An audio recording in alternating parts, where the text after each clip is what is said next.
Hello friends, myself Rishabh Dev Gautam. और आज हम लोग पढ़ने जा रहे हैं रस।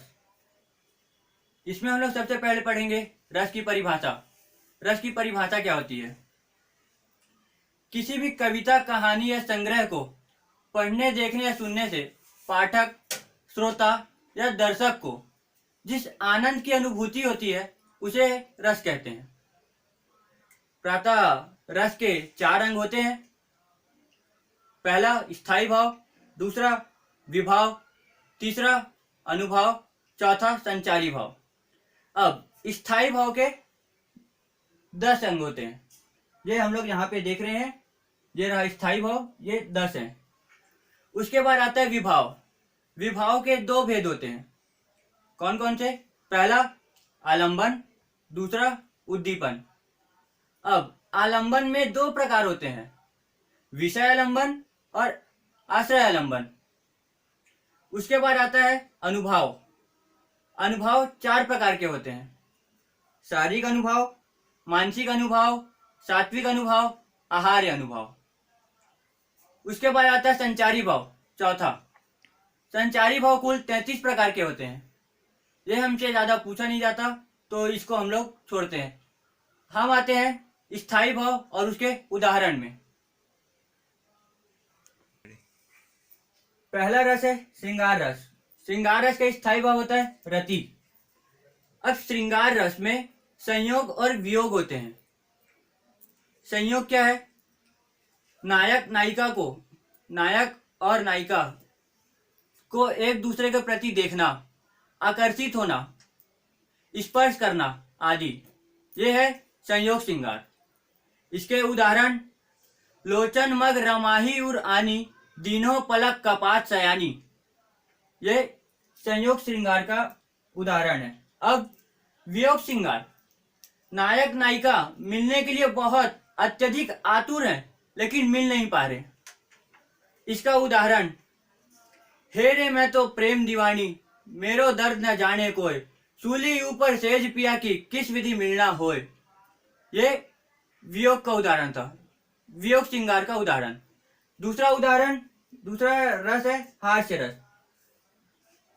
हास्य रस का स्थायी भाव होता है हास। किसी कविता, कहानी या चुटकुला को देखने, पढ़ने, सुनने से जिस हास्य की अनुभूति होती है वो है हास्य रस। इसका उदाहरण है बंदर ने कहा बंदरिया से, चलो नहाने गंगा, बच्चों को छोड़ो घर में, होने दो हुड़दंगा, ये हास्य रस का उदाहरण है। तीसरा रस है करुण रस। करुण रस का स्थायी भाव है शोक। अब मैं इसमें ऐसे उदाहरण बताने वाला हूं जो हम लोग पहले पढ़े हुए हैं, तो उसमें हम लोग को ज्यादा याद करने की जरूरत नहीं है। एक बार हम उसे सुन लेंगे और हमें याद हो जाएगा। शोक का उदाहरण सुदामा की दीन दशा देखकर श्री कृष्ण का विलाप करना। ऐसे बेहाल विवाइन सो भय कंटक जाल लगे पुनि जोय, हाय महादुख पायो सखा तुम आए इतय न कितय दिन खोय, देखी सुदामा की दीन दशा करुणा करिकै करुणा निधि रोय, पानी परात को हाथ छुए नहीं नैनन के जल सो पग धोय, ये करुण रस का उदाहरण था। अब वीर रस। वीर रस का स्थायी भाव है उत्साह, वीरता, जहां पे हमें वीरता दिखाई दे। ये हम लोगों ने पढ़ा हुआ है 7वीं में। चमक उठी सन 57 में वह तलवार पुरानी थी, बुंदेले हर बोलो के मुंह हमने सुनी कहानी थी, खूब लड़ी मर्दानी वह तो झांसी वाली रानी थी, ये वीर रस का उदाहरण है। उसके बाद आता है रौद्र रस। रौद्र का स्थायी भाव है क्रोध। इसका उदाहरण श्री कृष्ण के सुन वचन, अर्जुन क्रोध से जलने लगे, सब शोक अपना भूल कर करतल युगल मलने लगे। उसके बाद आता है भयानक रस। भयानक रस का स्थायी भाव है भय, डर। इसका उदाहरण है समस्त सर्पों संग श्याम जो कड़े, कालिंदी की नंदिनी केसु आंख से, समस्त किनारे जितने मनुष्य थे सभी महाशंकित भीत हो उठे। विभत्स रस, इसके बाद उसका स्थायी भाव है जुगुप्सा या घृणा। उदाहरण कुछ इस प्रकार है, रिपु आतन की कुंडली करी जोगनी चबात, पिबही में पागी मन जुगती जलेबी खात। उसके बाद हम लोग का रस है 8वां अद्भुत रस, और इसका स्थायी भाव है विस्मय। इसमें सब अलग अलग दिखेगा आपको। दिखरावा निज मात ही, दिखरावा निज मात ही, अद्भुत रूप अखंड, रोम रोम प्रति लागे कोटि कोटि ब्रह्मांड। दूसरा इसका उदाहरण है, एक अचंभा देख रे भाई, थाड़ा सिंह चरावे गाई, पहले पूत पीछे माई, चेला के गुरु लागे पाई। इसमें सब उल्टा, यह है अद्भुत रस। उसके बाद आता है शांत रस 9वां, इसका स्थायी भाव है निर्वेद। इसका उदाहरण, माटी कहे कुम्हार से, तू कह रोंदे मोय, एक दिन ऐसा होएगा मैं रौंदूंगी तोय।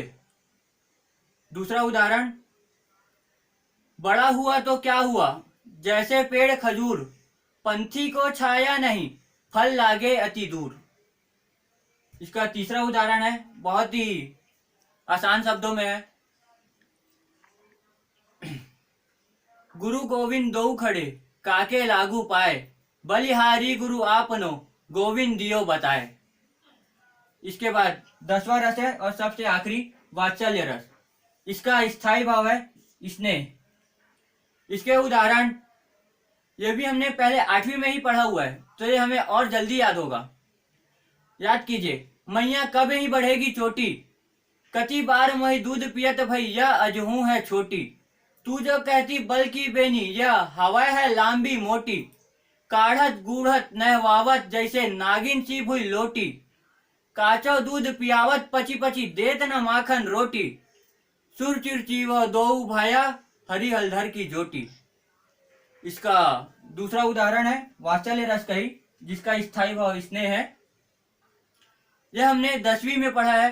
सबसे पहला पाठ सुदामा, सूर के पद, जिसमें कहते हैं, उधव तुम हो अति बड़ भागी, अपरस रहत स्नेह तगात नाहिन मन अनुरागी, पुरइन पात रहत जल भीतर, तेरस देह न दागी, प्रीत नदी में पाँव न बोरियो, दृष्टि न रूप परागी, सूरदास अबला हम भोरी, गुड़ चाटी जो पागी। ये हमारा 10वां वात्सल्य रस था, और इसमें हमने पहले रस से लेकर 10वें रस तक सबके उदाहरण किए हैं, और बहुत ही इजी लैंग्वेज में किए हैं, जो आपको बहुत ही जल्दी याद हो जाएगा। Thank you.